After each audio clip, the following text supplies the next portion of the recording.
رحمان الله زدران د غازی امان الله خان ټورنمنت په اولنۍ لوبه کې سنچري وواله، ډیر بهترین پرفارمنس یې ورکو. د ګربز په کیپټنسۍ کې دواړو لوبغاړو په یو پیچ او یو کنډیشن باندې لوبه وکړه. ډیفرنس تاسو ته مخامخ د اته رنزونه چې د ګربز جوړ کړي دي، سلیزه دلته یو سلونه رنزونه د رحمان الله زدران وخلي دي. نو دلته فرق دا دی چې ګربز ملي ټیم کې لوبيږي او رحمان الله زدران چې دا هم د وسه پورې ډومېسټک کرکټ کوي. نو یو بهترین چوایس دی رحمان الله زدران چې د ګربز په اوډیای کرکټ کې کم سے کم ریپلیسمنٹ جوړ شي، بیک اپ په تور باندې د موږ په ټیم کې کېدو. او اجازه مزیم الته ډیر ښه پرفارمنس په نن ورځ کې ورکو. بند امیر لوبډلې د پاره اسانه ساخیل هم 50 واله او په واغه لوبډلې کې چې د بند امیر کې صدیق اتل او شایدیم موجود چې ډیر بیکار پرفارمنس دغه دواړو لوبغاړو ورکو. نو بیا هم د ځوان لوبغاړو د پاره باید موږ د زاړه لوبغاړو چې څومره په لوبډلې کې موجود دي ملي ټیم کې لکه شایدی شو، رحمت شاه شو، ګلبدین محمد نبی چې یو ټیم پورې لوبيږي دغه لوبډلې کې د ځوان لوبغاړو زین ولې دا باید موږ ریټایرمنټ ته مجبور او کم سے کم د دوه په خلاف داسې کمپاین وچلو چې کرکټ بورډ خپل مجبور شي او دوی د ریټایرمنټ ته مجبور کړي. نو دا ځوان لوبغاړي دي دا ځای کې دا وس ټرای نیشن سیریز را روان دی هند او د سریلانکا په وړاندې. دلته باید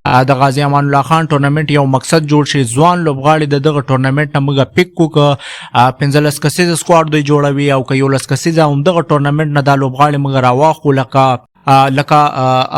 اصغر اتل شو، ایمل شاهین شو، همدغه اعجاز احمد زی او دا ځوان لوبغاړي دغه وفی الله تراخیل دا ځوان لوبغاړي همدغه ټورنمنت ته موږ بوزو. هیڅ ضرورت نشته چې دلته کریم جنت او شرف الدین اشرف بیرته موږ دغه لوبډلې ته راوړو. الف لوبډلې همدغه ځوان لوبغاړي د باید لاړ شي ته د پرفارمنس ورکړي. هیڅ خبره نه ده که دوی بیلی او که ګټي دا یو ټیسټ لپاره موږ دوی استعمال کوو. سیریزونه همیشه د ټیسټ لپاره استعمالېږي چې لوبغاړي پکې ټیسټ شي، نه که دغه چې موږ دا سیریز وګټو.